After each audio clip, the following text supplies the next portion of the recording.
Did you know that over 100 privately run children's homes in England, linked to private equity, have been branded inadequate by inspectors? Vulnerable children are being placed in failing institutions, while local authorities are forced to pay excessive fees. How has Britain sleepwalked into this dysfunctional system? To really get what's going on, we need to understand what private equity, or PE, actually is. Think of PE companies as investment groups. They gather money from big institutions and wealthy people to buy and manage other companies. They usually aim to improve these companies quickly and then sell them for a profit within a few years. So how do they do this? Often, PE firms buy companies that are struggling or in a fast-growing market. Their main goal is to make money fast, so they might cut costs dramatically. This could mean reducing the number of employees, moving production to cheaper countries, or renegotiating contracts with suppliers. Sometimes, they merge the company with another one they already own or sell off parts of it. They also use a mix of the investment they took in and take out borrowing to buy the companies. This can leave the bought companies with a lot of debt. Also, because they aren't public companies, they don't have to report as much information, so it's hard to know exactly what they're doing.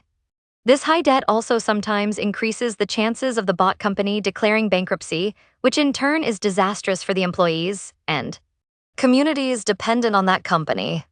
Now, why are these PE firms so interested in public services like health and social care? Well, these sectors often have a guaranteed income stream. Social care, for example, is almost entirely run by private companies now. The NHS, though not fully there yet, is becoming attractive to PE because the government is pushing private companies to help reduce waiting lists. These healthcare companies with NHS contracts can count on steady business and profit. Even private healthcare companies benefit because people who are tired of waiting for NHS treatment turn to them. A lot of companies are now listed on contracts to provide capacity to the NHS. However, the effects of private equity aren't always positive. Look at what happened in the care home sector. Companies like Southern Cross and Four Seasons went under because they had too much debt from PE investors. In children's social care, investigations have shown that local authorities are paying too much for services that aren't even meeting the needs of vulnerable children. Despite these issues, PE firms are still making huge profits, but that money isn't being reinvested in better wages or training for staff. This trend is expanding. A recent study showed that when healthcare services are taken over by private equity, the quality of care often gets worse and costs go up. In Germany, similar problems have been seen after PE firms bought many ophthalmology and dental practices. There have even been reports of dentists pressuring employees to sell additional services, including unnecessary dental work. Mental health services are also a big target, particularly because the NHS doesn't have enough capacity. This means the private sector provides a large chunk of mental health hospital beds, especially for children and teenagers. There have been investigations into hospitals run by PE firms, like the Huntercombe Group, revealing allegations of abuse, over-restraint, and not enough staff. The Priory Group, another big player in mental health, gets a lot of money from the NHS and social services. However, former managers have reported problems with hiring and keeping staff because of low pay and poor conditions. This can lead to patients being placed on wards without the right staff. There have even been reports of deaths and neglect at Priory hospitals. Because of these issues, people are calling for more regulation of private equity. Wes Streeting has suggested that a Labour government would take away public sector contracts from care homes run by private equity if they don't meet quality and value standards. There are many companies involved in this, like the Priory, which is a mental health sector under Waterland, and the Active Care Group, which is also a mental health sector under Montreux Healthcare Fund. But it's not all bad news. Recent research shows that private equity investment can actually increase productivity at the companies they invest in. One study found that total factor productivity in PE-backed companies increases by about 4% compared to similar companies. They also found statistically significant increases in employment and capital expenditures. Several research papers back this up. Studies by Davis, Aldertmaz, and Brown, Lavery, Ames, Biesinger, and Bernstein all show that private equity can have a positive impact on productivity, innovation, and employment. It's worth mentioning the Criminal Finances Act 2017, which makes companies responsible if they fail to prevent their employees from helping others evade tax. HMRC, the UK's tax authority, has started investigating potential offences under this act. Also, the British Private Equity and Venture Capital Association, BVCA, is the voice of private capital in the UK. They support their members and promote the industry's role in driving innovation and economic growth. They are working to make sure the UK's private equity and venture capital industry plays a leading role in global efforts to combat climate change. The BVCA also supports the 10,000 Interns Foundation and is committed to raising awareness about them among the BVCA membership. The BVCA is a supporter of Initiative Climate International, ICI, and encourages the private capital industry to deepen its engagement on net zero and broader climate issues.